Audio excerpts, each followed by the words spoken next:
Hi, it's Alyssa Hope Wagner, and I want to talk about familiar spirits. These are spirits that are not of God, but we've gotten used to them. And a lot of times we experience familiar spirits from our childhood, like maybe depressions in our family or anger issues, and it becomes normal to us. But there's also familiar spirits that we gain as we get older. I'll give the example of my life. God gave me many promises, and so I didn't realize when He first gave me these promises in my early 20s how long it would take for these promises to come to fruition, and I'm still waiting for many of them.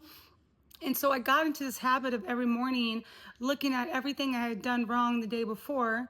Little, big, it didn't matter. I just looked at everything. I said something wrong, or I ate too much, or I don't know what. But I started waking up every morning over analyzing everything I did the day before.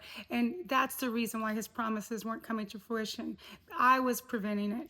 And so I got into this habit of condemning myself. And so this familiar spirit of condemnation just slowly crept in and was a constant companion for me for many years, which it helped me to work harder, to prove myself, but not in a beautiful, peaceful way. It was more of a striving kind of way. And so the main thing that you can do with familiar spirits, because God will pull the weeds from the wheat. And so he'll allow those weeds to stay for a while, but there's going to be a season of a stripping where he's going to pull those weeds out, is to recognize it first, to recognize that familiar spirit. Oh, I have the spirit of condemnation. God's goodness does not condemn me. Jesus didn't come to condemn me. He came to free me and save me. So once you recognize it, then you rebuke it and you say, you must leave from me.